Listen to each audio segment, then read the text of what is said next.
What's going on, guys? It's Jimmy here. Welcome to our daily show. We got a big update for you guys here with Social Security, Medicare, Medicaid, as Congress is really looking into this stuff here, as the latest Congressional Budget Office report says that Social Security could run out of money in as early as 10 years. There's been several different reports and studies on this directly from the government, and I'll give you some details on this. We'll be hearing directly from a Republican senator on what they want to do to try to fix Social Security. Also, in this video, we'll be talking about we're going to be talking about, and I'll show you the details directly here on the screen, the Social Security double payments in March, who qualifies, and the dates, and who will be receiving them. We'll be talking about that here in this video as well. But first, if you're new to our channel or if you haven't yet, make sure to click the subscribe button down below. It's completely free to do so. This way you won't miss out on our new videos that come out here every day on our YouTube channel. And click the bell icon after you subscribe so you don't miss out on any new videos. And also, thanks so much for liking and sharing these videos with anybody that needs to hear this information. Because right now, Congress is trying to fix Social Security, as it is slowly, or faster than what Congress and the government and what people have thought for a lot of years, starting to run out of money. A lot of this is because a lot of baby boomers are starting to retire, and because of the 8.7% COLA raise and the larger than expected inflation, is starting to just take more and more money out of Social Security, and they're trying to find ways to fix Social Security. So here is what Republican Senator Mike Rounds has to say. He's from South Dakota. This is in response to what President Biden just said at the State of the Union address. And then we'll get to the double payments here as well. So take a look at this. And Senator Mike Rounds of South Dakota joins us now. Sir, thank you so much for joining us. President Biden out there, obviously, on the campaign trail, as it were, not officially, hitting Republicans all week on Medicare, Social Security. And he's pointing specifically to the plan that your colleague, Senator Rick Scott, Republican of Florida, released when he was leading the Senate GOP's campaign arm, which says, just to quote, all federal legislation sunsets in 5 years. If a law is worth keeping, Congress can pass it again, unquote. Do you support that plan?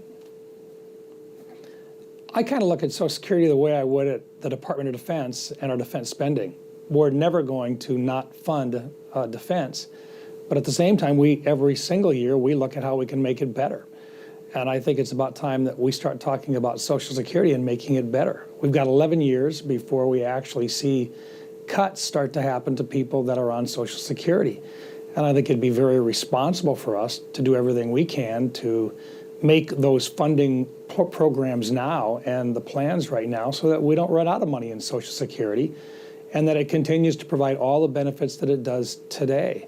Simply looking away from it and pretending like there's no problems with Social Security is not an appropriate or responsible thing to do. So I guess my preference would be, let's start managing it. And I'll just give you an example. Later on today, you're going to have folks that are very successful that are going to be around your table. Why don't you ask them whether or not the funding for their retirement comes strictly from government bonds or from the government itself? And don't they look at other resources that help to make their retirement plans better? And I think we can do that if we start now on a bipartisan basis to make plans so that we've got the resources necessary, if not in basically about 11 years. And that's a heads up for a lot of people that are 50, 51, 52 years old. The reductions that are built in are about 24%. Yeah. A group of us are saying, look, we've got to do something about that. Let's talk about it. And there's a group of us that have been. And so this is not something that we should be trying to scare people. This is something that we should be saying, let's plan now so that Social Security has a long run ahead of it, more than 75 years. And why don't we start talking about the long-term plans instead of trying to scare one another? So I hear you on the long-term plans, and I want to talk about that in a second. But just to be clear about what you were just talking about, are you talking about a partial privatization of Social Security so that there is investments in the market in addition to government bonds? Is that what I should understand from what you just said? More along the lines of allowing us to continue to guarantee the benefits that are there, but allow us to use other resources to make sure that they are there. And so that the individual doesn't take the risk, but rather that the federal government does. So rather than simply saying that, and we've got proven track record in other areas of the federal government of doing this right now, but there's a group of us that have been working. I'm not the leader of the group, so I really don't want to get into a lot of the detail on it. But I really think there's a golden opportunity in a bipartisan way to put Social Security on a long-term plan that would make it better in the future than what it is today, and to assure its longevity. But you do that by managing it. You do that by actually talking about it and not, doing dog calls every time somebody says, let's try to address managing it. And look, we've got right now, out of a $5.9 trillion federal budget, the legislative part of this whole thing, the Congress, actually only votes on about 1.6 to 1.7 trillion of that amount that's being spent. Wouldn't it be better if we actually tried to manage the rest of it as well, and to actually be able to provide that management tool that right now does not exist? So I hear what you're saying, and you're calling out President Biden for what you call dog calls, trying to scare people. But I guess the question is, didn't Senator Rick Scott give an opening when you talk about sunsetting every program? You know how tough it is to pass anything through the House and Senate, much less a major government spending program every 5 years. Take a listen to what your leader, Republican leader Mitch McConnell, had to say about Rick Scott's plan on Kentucky radio just a couple days ago. There were no plans to raise taxes on half the American people or to sunset Medicare or Social Security. So it's clearly the Rick Scott plan. It is not the Republican plan. It's just a bad idea. I think it will be a challenge for him to deal with this in his own reelection in Florida, a state with more elderly people than any other state in America. You've known Senator McConnell a long time. He doesn't criticize fellow Republicans very often, let alone a comment like that about Rick Scott's reelection. Are you worried that Rick Scott hurt the party with this plan and is hurting the conversation that you want to have? We do want to continue the conversation in terms of how we make Medicare, Medicaid better and long-term successful. I think Senator Scott had an idea that he proposed. I think the vast majority of us would say that we'd prefer to look at it in a different direction, one of managing it, as opposed to a discussion about having everything start over again. And I think that's misleading in terms of what he really intended to do. But look, the bottom line is Republicans want to see Social Security be successful and be improved. And the best way to do that is to take a look at other successful pension programs that the vast majority of us, including a lot of the folks that you're going to be talking to, would include in their portfolios. But we can do that as long as the federal government continues to make the assurances to the individuals who are looking forward to Social Security long term. But once again, in the next 11 years, we have to have a better plan in place than what we do today. Or we're going to see, under existing circumstances, some reductions of as much as 24% in some sort of a benefit. So let's start talking now, because it's easier to fix it now than it would be 5 years or 6 years from now. And that's the message we're trying to get is isn't it responsible for Congress to actually say, we're going to start managing this, we're going to try to do our best to make it better? So do you think that everything needs to be on the table in terms of managing it, in terms of means testing, in terms of raising the retirement age, in terms of reducing benefits for people who maybe financially are not as dependent upon them, and on and on? Everything needs to be talked about? I think the first thing that you do is you assure people that are currently on Social Security or that are within 15, 20 years of getting it, that they're not going to see changes in the existing benefits or programs. I think that's really important so that they can continue on the plans that they've got for retirement. But second of all, you have to do a little bit of looking at what longevity looks like and whether or not people, if they're living longer, do we have to plan to make sure that we've got the resources to be able to pay for those benefits long term.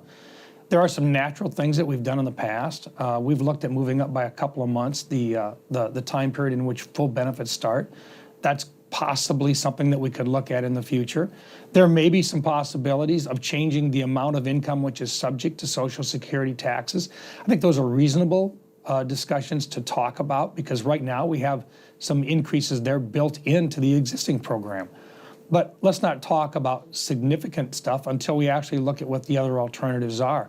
We think that there are possibilities out there of long-term success without scaring people and without tearing apart the system and without reducing benefits. But it requires management, and it requires actually looking at and making things better. Look, in South Dakota, we've got the South Dakota Retirement Plan. It's one of the best plans in the entire nation. But every single year, we try to make it better. We try to do the internal mechanics of it so that we actually make it better than it was the year before. Right. And I'll bet you can't find anybody in South Dakota that has that plan that isn't satisfied with the direction that we've done to make it better each year. An important conversation. Senator Mike Rounds, we really appreciate your time today. So let me know your thoughts on that. I'll be keeping you up to date here on our YouTube channel as we literally have new news coming out here about this on a daily basis, and I keep you up to date here on everything going on here in our country here as well. Next, I want to go to the article about certain Social Security beneficiaries getting 2 checks in March. And we see this periodically throughout the year. We also seen this at the beginning of, I'm sorry, at the end of December because of the way the dates fell. Take a look here. Social Security double payment in March. Who qualifies? Here's the details. The Social Security Administration sent out payments to over 71 million Americans as of 2023, January 2023. That is actually, I think, about 1/5 of the United States. Yeah, so that's 71 times 5, which would be 1/5, is 355. That'd be 355 million people. We have just a little bit over that. So that's a little bit over 20% of the United States is on Social Security, believe it or not here. Due to the monumental nature of issuing so many payments, the agency spreads out when they are sent, depending on your date of birth, the type of benefit, and when a recipient first signed up for Social Security. This creates a situation where every so often certain beneficiaries receive more than one payment in a calendar month. March will be one of those months, along with June, September, and December in 2023, as was this last December 2022 going into January 2023. Another group of beneficiaries always gets double payments as they receive both Social Security and supplemental support income.